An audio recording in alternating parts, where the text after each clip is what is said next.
Assalamualaikum warahmatullahi wabarakatuh. Alhamdulillahirabbil alamin, puji syukur yang tiada terhingga.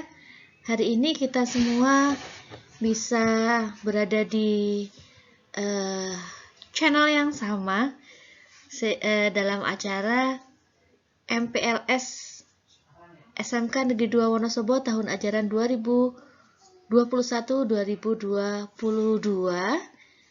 dalam subtopik ini pagi ini yaitu tentang sosialisasi pencegahan COVID-19.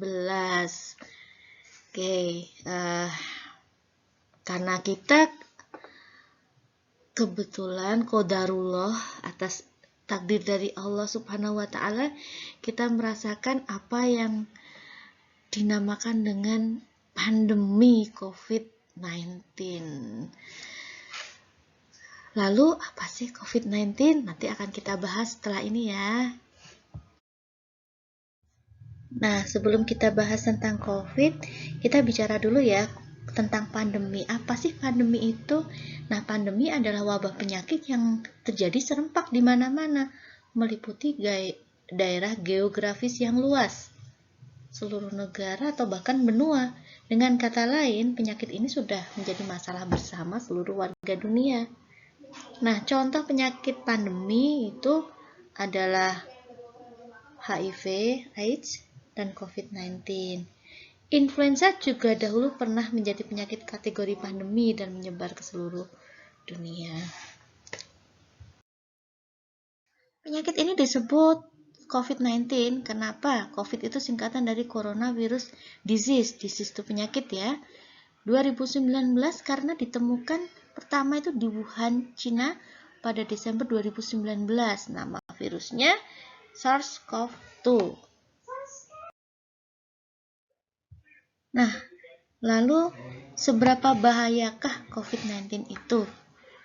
Menurut WHO, ini saya kutip dari laman resmi WHO, bahwa di antara mereka yang mengalami gejala itu sebagian besar 80% sembuh dari penyakit tanpa memerlukan perawatan di rumah sakit. Sekitar 15% menjadi sakit parah dan membutuhkan oksigen, dan 5% menjadi sakit kritis dan membutuhkan perawatan intensif. WHO sendiri pada Maret 2020 tanggal 9 ini telah mendeklarasikan bahwa virus ini merupakan pandemi atau telah menyebar secara luas ke seluruh dunia. Oke. Ini terdengar menakutkan, tapi sebenarnya tidak ada kaitannya dengan keganasan penyakit, tapi lebih pada sebarannya yang meluas, artinya banyak yang terkena gitu. Nah, tadi ya, umumnya virus corona menyebabkan gejala ringan atau sedang seperti demam, batuk. Bisa sembuh dalam beberapa minggu untuk kebanyakan orang. Tapi ingat, sebagian orang beresiko tinggi, yaitu kelompok lanjut usia dan orang dengan masalah kesehatan menahun atau disebut komorbid, seperti penyakit jantung, tekanan darah tinggi, atau diabetes. Dan virus ini nanti bisa menyebabkan mereka dalam masalah kesehatan yang serius. Oleh karena itu, penting bagi kita semua memahami cara mengurangi risiko dan kita ikuti perkembangan informasinya sehingga kita tahu apa yang kita lakukan bila mengalami gejala. Ya, demikian kita bisa melindungi diri kita sendiri dan juga orang lain. Nah, seseorang itu bisa terinfeksi atau tertular penyakit ini melalui droplet atau tetesan yang sangat kecil dari hidung atau mulut penderita pada saat penderita tersebut batuk atau bersin. Droplet itu jatuh ke sebuah benda, mungkin ya di sekitarnya, lalu dipegang oleh orang yang sehat. Nah, orang yang sehat tersebut lalu dengan tangan yang sudah terkontaminasi, dia memegang area mata, hidung, atau mulutnya, sehingga virus bisa berpindah masuk ke tubuhnya dan menginfeksi dirinya.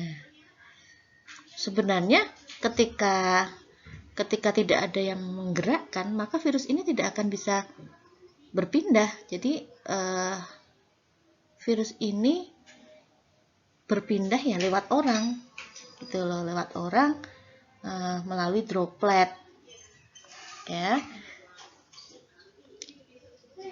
Nah, tidak hanya lewat benda ya, bisa jadi ketika kita berbicara terlalu dekat dengan penderita, penderitanya tidak menggunakan masker, kita tidak sengaja menghirup droplet dari penderita.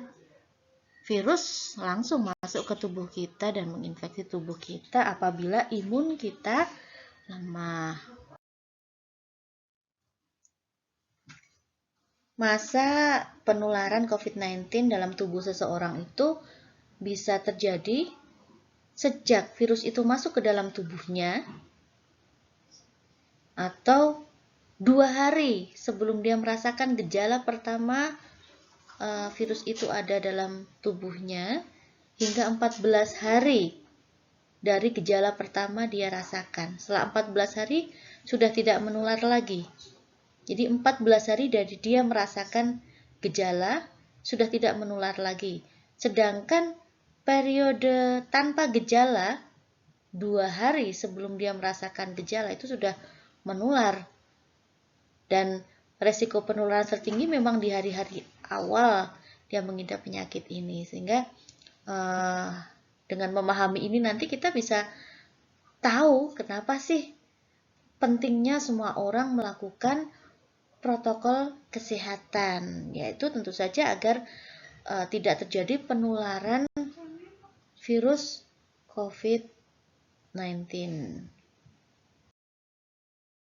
Nah, setiap orang yang terpapar virus ini akan memberikan respon yang berbeda terhadap virus corona.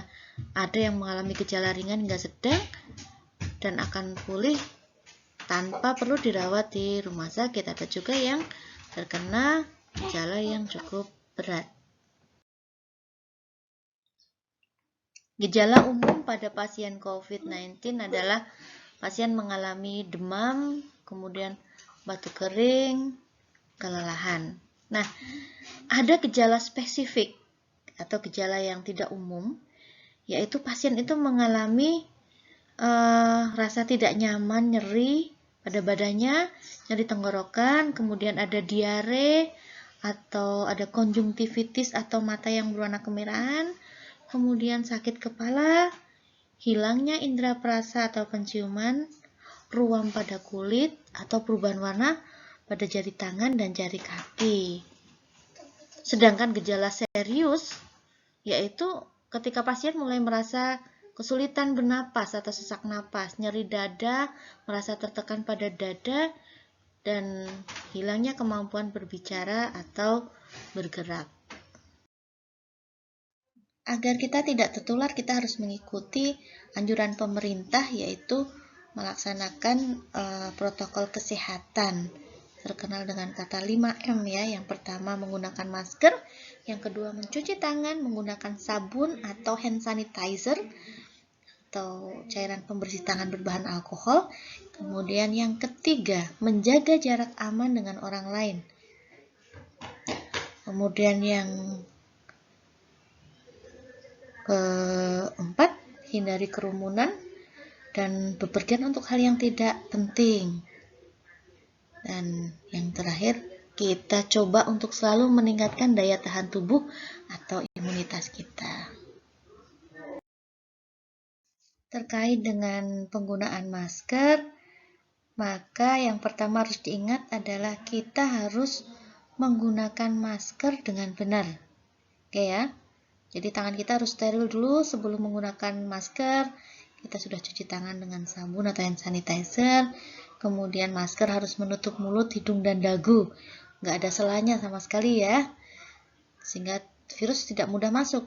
Kemudian jangan menyentuh masker bagian depan ketika masker sedang kita pakai. Ganti masker yang lembab, basah, atau mulai kotor. Rekomendasinya adalah setiap 4 jam sekali kita harus ganti masker ya. Kemudian saat membuka masker itu lepas dari belakang. Jangan sentuh bagian depan, kemudian langsung cuci tangan atau gunakan hand sanitizer. Ya, masker medis itu hanya 1 kali pakai. Buang di tempat sampah tertutup usai digunakan. Kalau masker kain setelah dipakai bisa cuci langsung dengan deterjen. jangan ditaruh di tempat-tempat yang bisa membuat benda-benda lain yang bersih terkontaminasi dengan masker kita yang bisa jadi telah terkontaminasi kan. Nah, kemudian masker itu tidak diturunkan ke leher kita karena justru akan mencemari dagu kita gitu. Kemudian pastikan bahwa ketika kita memakai masker kembali itu benar-benar sudah tertutup lagi ya. Jadi saran dari dokter adalah ketika kita makan misalnya, maka tidak kita turunkan ke dagu tetapi malah kita lepas masker itu, kemudian kita tutup. Benar-benar dilepas, tidak diturunkan ke dagu. Nah, beberapa saat ini dengan adanya peningkatan pasien COVID, malah ada studi lanjut yang menyatakan bahwa ketika kita menggunakan masker maka akan lebih aman apabila kita simpulkan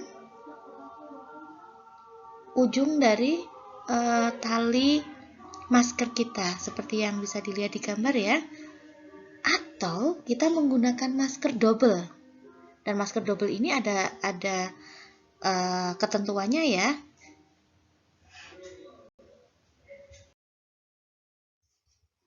Nah, kita nggak boleh pakai masker double dengan sembarangan, ada aturannya ini.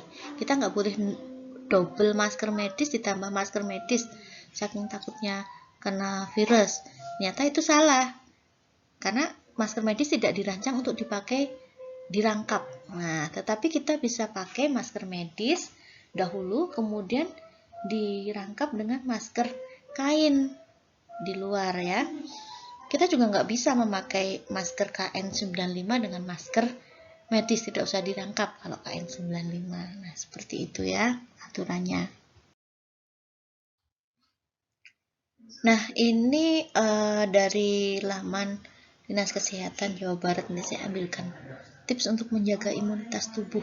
Nah, istirahat cukup, rutin olahraga, makan makanan yang bergizi seimbang, konsumsi makanan penunjang imun, ada brokoli misalnya ya, tomat, kemudian kalau buah itu ada buah naga, buah jambu merah, kemudian macam-macam yang bisa menambah imunitas kita.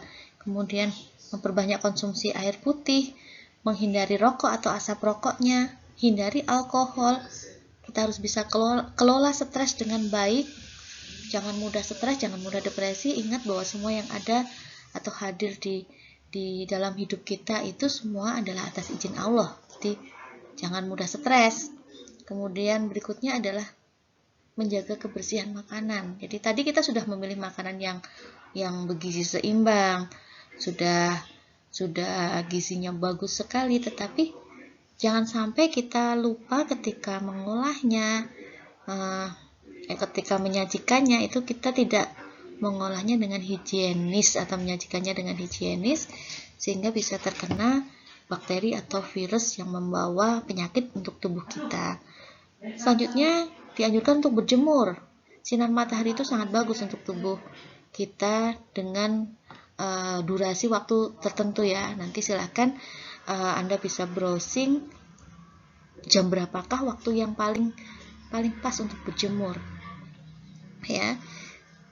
Ada yang berpendapat pagi sebelum jam 10, ada yang berpendapat jam 10 ke atas. Silahkan Anda cari dan Anda ikuti mana yang lebih Anda percaya menurut sumber yang valid ya. Kemudian berikutnya batasi penambahan gula. Dan bisa konsumsi suplemen atau multivitamin bila memang perlu. Lihat petunjuk pemakaiannya dan bisa dikonsultasikan dengan dokter. Nah, salah satu yang bisa kita lakukan untuk memperkuat imun kita juga diantaranya adalah dengan melakukan vaksin coronavirus.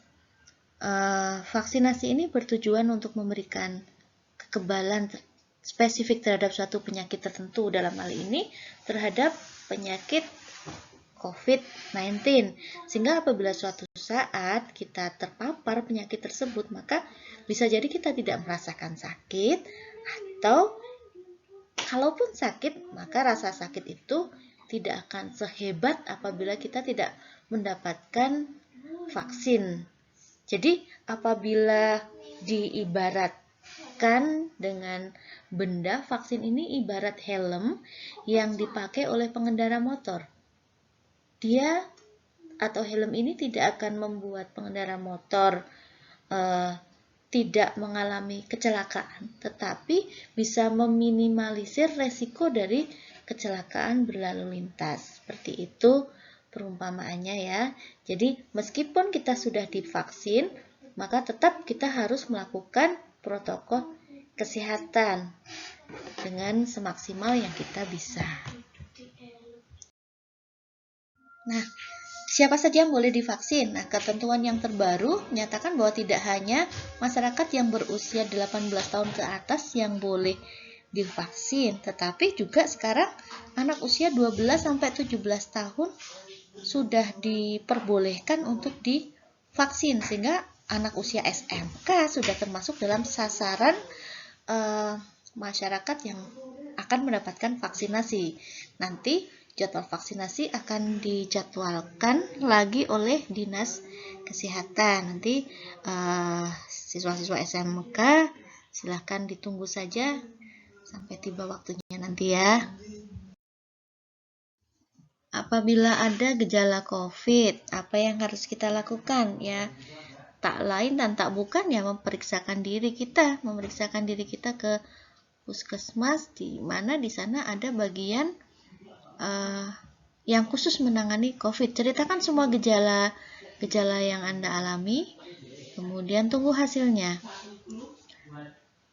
Dan sejak Anda merasakan gejala itu, Anda harus berusaha memperketat protokol kesehatannya, meskipun di rumah tetap pakai masker ya, kemudian tambah sering cuci tangan dan pakai sabun tentunya. Kemudian nanti ketika hasilnya positif, maka Anda akan diberikan arahan dari tenaga kesehatan apakah Anda harus dirawat di rumah sakit ataukah Anda bisa pulang dan melanjutkan isolasi mandiri di rumah. Apabila Anda harus isolasi di rumah, hanya harus isolasi di rumah, maka langkah pertama nanti yang harus Anda lakukan adalah melapor pada ketua RT, agar ketua RT selaku bagian dari satuan petugas COVID yang dibentuk di lingkungan Anda tahu bahwa ada warga yang melakukan isolasi mandiri. Lah, kalau negatif bagaimana?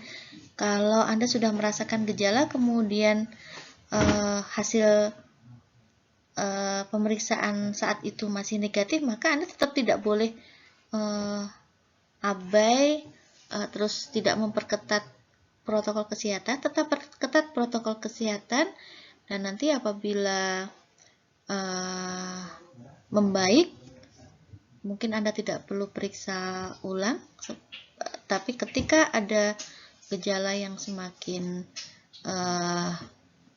tidak nyaman, Anda bisa mendatangi lagi ke pusat kesehatan tempat Anda konsultasi sebelumnya.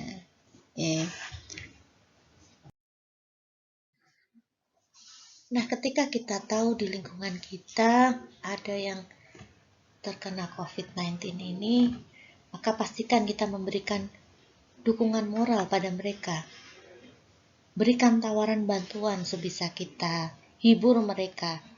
Tentu saja dengan mempertimbangkan protokol kesehatan yang ditentukan agar kita juga tidak tertular. Jadi kita hindari virusnya, tetapi jangan hindari orangnya. Karena dengan dukungan moral dari mereka yang ada di sekitar pasien itu akan sangat mendukung kesembuhan pasien. Jadi COVID-19 ini bukanlah aib, siapa saja tak ingin kena, tapi siapapun bisa terkena, ya kan? Jadi ini bukan aib. Kita besarkan hati mereka karena seringkali para pasien ini sangat stres, sangat takut dengan perburukan, dengan penilaian masyarakat. Tapi ketika mereka mendapat penghiburan meskipun hanya sekedar sapaan dari WA atau telepon, video call, atau mengirimkan bingkisan, itu bisa membuat mereka merasa bahagia dan otomatis menaikkan imun mereka, mempercepat kesembuhan mereka. Nah, terkait dengan masa pandemi ini, maka dalam kesempatan yang sangat baik ini, saya akan berupaya untuk memberikan penjelasan tentang apa saja sih yang harus kita lakukan, apa saja yang harus seluruh peserta didik semua lakukan ketika nanti ada kesempatan kita bertatap muka di lingkungan sekolah kita SMK Negeri 2 Wonosobo yang masih dalam masa pandemi ini.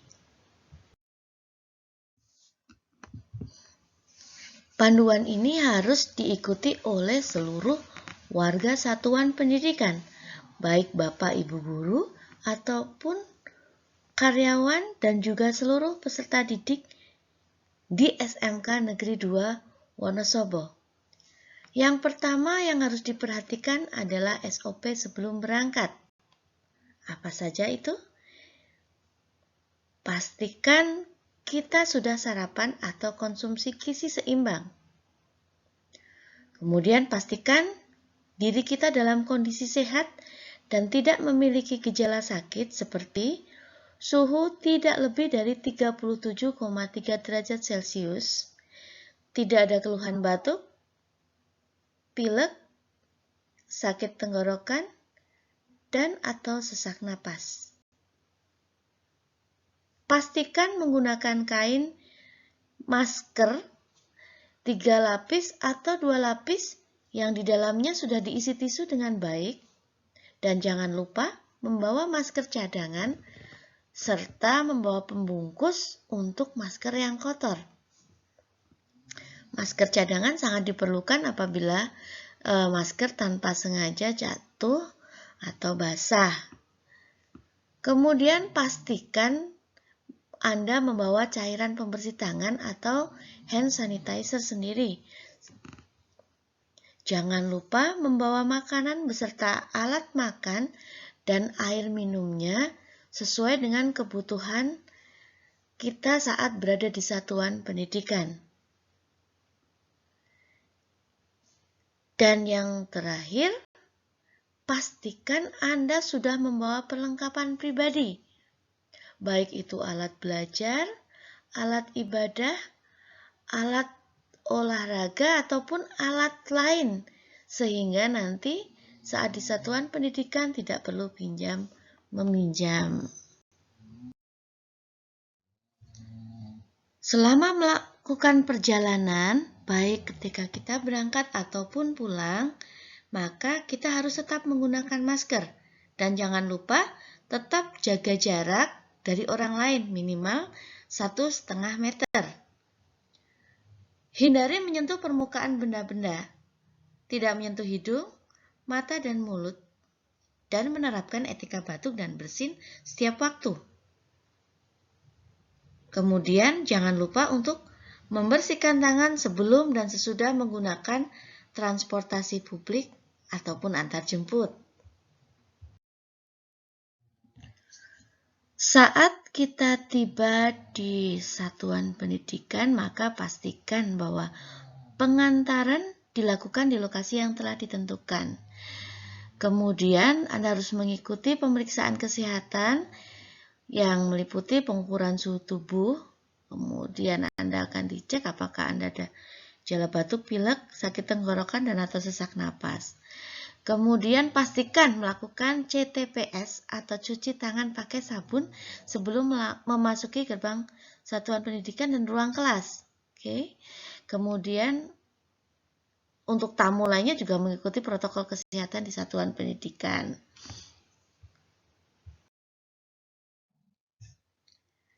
Selama kegiatan belajar mengajar, maka seluruh peserta didik, Bapak, Ibu guru, dan karyawan tetap harus menggunakan masker dan menerapkan jaga jarak minimal 1,5 meter dari orang lain. Kemudian kita harus menggunakan alat belajar, alat musik, alat ibadah, dan alat makan minum pribadi, dan dilarang meminjam peralatan. Nanti dari pihak sekolah akan memberikan pengumuman secara berulang dan berkala terkait penggunaan masker, cuci tangan pakai sabun, dan jaga jarak. Kemudian dari pihak sekolah juga akan melakukan pengamatan visual kesehatan warga satuan pendidikan. Jika ada yang memiliki gangguan kesehatan, maka harus mengikuti protokol kesehatan satuan pendidikan. Setelah kegiatan belajar mengajar, pastikan Anda tetap menggunakan masker. Dan jangan lupa, lakukan CTPS atau cuci tangan pakai sabun sebelum meninggalkan area ruang kelas. Kemudian, pastikan saat Anda keluar ruangan kelas, Anda berbaris rapi menerapkan jaga jarak. Kemudian, apabila Anda dijemput, pastikan bahwa penjemput berada di lokasi yang telah disediakan dengan tetap memperhatikan jaga jarak atau tidak berkerumun. Setelah sampai rumah, maka kita harus melepas alas kaki, kemudian meletakkan barang-barang yang dibawa di luar ruangan dan melakukan disinfeksi terhadap barang-barang tersebut, misalnya sepatu, tas, jaket, dan lainnya. Kemudian membersihkan diri atau mandi dan mengganti pakaian sebelum berinteraksi fisik dengan orang lain di dalam rumah. Pastikan untuk tetap melakukan PHBS atau perilaku hidup bersih dan sehat, khususnya cuci tangan pakai sabun secara rutin. Kemudian jika ada warga satuan pendidikan yang mengalami gejala umum COVID-19 seperti suhu tubuh lebih dari 37,3 derajat Celcius, ada keluhan batuk, pilek, sakit tenggorokan, dan atau sesak nafas setelah kembali dari satuan pendidikan, maka diharapkan untuk melaporkan pada tim kesehatan satuan pendidikan. Demikian tadi adalah standar operational prosedur yang harus kita semua lakukan dalam usaha kita mencegah COVID-19. Semoga usaha kita diridhai oleh Allah Subhanahu wa Ta'ala dan kita akan tetap sehat. Salam sehat.